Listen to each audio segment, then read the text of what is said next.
R.W. Emerson is also known as Sage of Concord. There are a reason behind this name. Actually, he was born in US, but the place where he was died, the name of the place was Concord. That's why he has given the term, and according to his writing, according to his contribution in literature, he is known as the Sage of Concord. You see that there are some interesting fact about R.W. Emerson. Actually my methodology to teach today is not to go in details. I'll catch the facts and the important questions that are asked in UPHESC and other competitive exams. So rather than to discuss everything in detail about the poem and poet, it is better to just discuss the facts, and as we know that this is the crash course, so we are just dealing it according to the term of the subject matter. So there are some interesting fact about R.W. Emerson. You can also take a screenshot or you can write it down. The first thing that we must know about the birth and the death, or the time when author is born and the time when he is died. It gives us clue that what is the century or what is the current scenario of his writing. So R.W. Emerson or Ralph Waldo Emerson was born in 1803 and died in 1882. He was a 19th century scholar, and especially he is an American scholar. He is one of the known contributor of transcendental movement of the 19th century, because when we discuss about the transcendental movement, then we cannot escape his name. So his name is very important. Sometimes we can find some questions. Literally it happens that we find some questions on transcendental movement, and R.W. Emerson is one of the important names that we can discuss with. As I have discussed in the beginning and given the title of this lecture is Emerson, the Saint of Concord. So he was related with the place Concord, that's why he is also known as Saint of Concord. And he is also the champion of individualism. You see that when we talk about individualism, then this is the Western concept. For the detailed study, you can go and study on the Google. But for the fact and for the importance of this name, R.W. Emerson, we can just know that he was champion of individualism. He was not talking about the crowd. He was not talking about the masses or public. But as per the rule of the transcendentalist, he was focused on the individuals and the development of individual through their deeds and through their contribution to the society. That was in fact the core of transcendental movement. That was the development of self rather than the development of society, and that self was the reason to develop the society. You see that there is a great connection of R.W. Emerson to the India, because he was one of the writers throughout the world who was inspired by Indian mythology. He had read essays on Vedas translated by Henry Thomas. called Vrug, and he also read Bhagavad Gita. If you have read about Oversoul in your MA level, you might have known, or you might know about the concept of Oversoul. That you see that there is the concept of Atma and Paramatma in India, and there is no another place or the space in the world where people talk about Atma and Paramatma. So when we will read the essay Oversoul, then we will discuss about what is the concept of the Oversoul. Moreover, here we can find the sketches of Indian mythology in his writing. When he starts to talk in his lectures, when he starts to write his poem, when he starts to talk, then we find that there are number of the instances that are taken from Vedas and Bhagavad Gita. In fact, if we talk about the nature of Emerson's writing, then he was an orator. His main profession of the time was to deliver lecture, and he delivered more than 80 lectures in every year, and throughout his life he delivered 1500 lectures.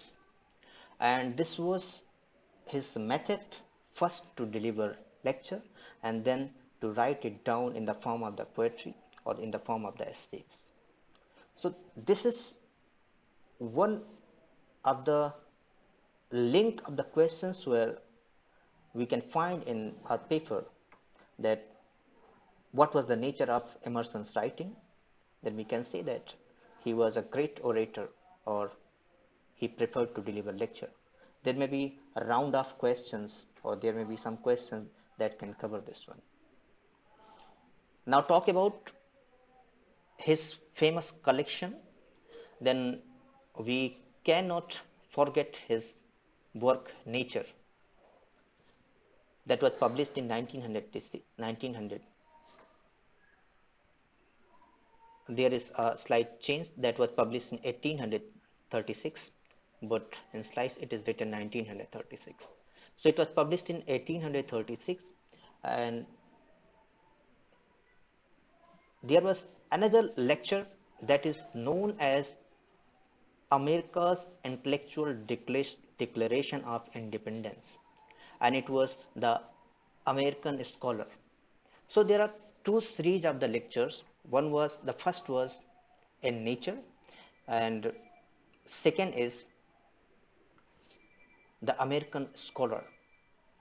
I found a question on the basis of these two particular work. First, there is always a question that who has written Nature, or what was the publication date of the Nature. So kindly remodify the date. It is 1836, and the second one is the American Scholar. It is also the collection of the lectures, and the place Phi Beta Kappa, this is the place where it was delivered. So it is also asked that where was the lecture the American Scholar was delivered. So the Phi Beta Kappa is one of the important facts that you can write down for your collections of the fact regarding Emerson. And as I said, that it is the second series of the essays, also known as America's Intellectual Declaration of Dependence, and it was mentioned by Oliver Wendell Holmes Sr. One more important journal that is related to Emerson is The Dial, and it was published in 1840. The Dial, you see, when you find a question in a series, that there are some journals and their contributor. So if you find the journal The Dial, then easily you can click, or you can find the fact that Emerson was the person who had started the journal in 1840. One personal fact about Emerson is that the name of his house is Bush, and this may not be important, but the next fact is very important, that he didn't like John Steen's writing. He criticized her a lot, and he said that there is only one thing, that is marriage, and there is irritation and also the societal impact. So Emerson was the person who was not in favor in John Austen's writing, and you might have heard the work of Walt Whitman, The Leaves of Grass. When The Leaves of Grass was published, nobody was in favor of his writing. Everybody was claiming that this is obscene, this is not good for the young generation, but it was Emerson who wrote personal letter to Walt Whitman and praised that The Leaves of Grass is wonderful work. So this letter was the source of encouragement for Walt Whitman. You see that the facts, one fact is that the name of his house is Bush. Second is he didn't like John Steen's writing, and another part is that he liked and appreciated Walt Whitman in the form of his personal letter. But he was not happy when Whitman published his personal essay and showed to the world that he is the person who appreciated him. You see, this was something that irritated Emerson a lot, and he kept silent throughout his life on Walt Whitman's writing. One more interesting fact of Emerson is that he was the main inspiration behind the Henry David Thoreau's writing. In fact, he gave him shelter. He also helped him a lot. And the marvelous work of David Thoreau, Civil Disobedience, was the result of his influence on him. Civil disobedience is something important not for the Western countries but also for India, because we know that Gandhiji has got inspiration from this civil disobedience, and we know that Asahyog Andolan, and the Asahyog Andolan was the result of his inspiration taken from David Thoreau's work. So Emerson inspired David Thoreau, and he has written and given the concept of civil disobedience, and Gandhiji took it and applied it in India. One more fact that we can share, and that David Thoreau was the first person who denied income tax, and that was his first civil disobedience. He said that when government is not supporting us, then there is no right that he should take tax from us. So this was the gist that Gandhiji got, and he applied in India.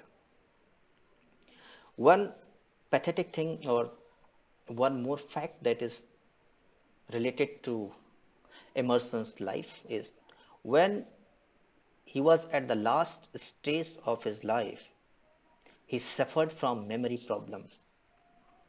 He used to forget even the tiny thing of his life, and he forgot his own name at the last stage of his time. But one thing, that he was very positive throughout. Even he forgot his name, but his zeal of life was was inspiring to us, to others.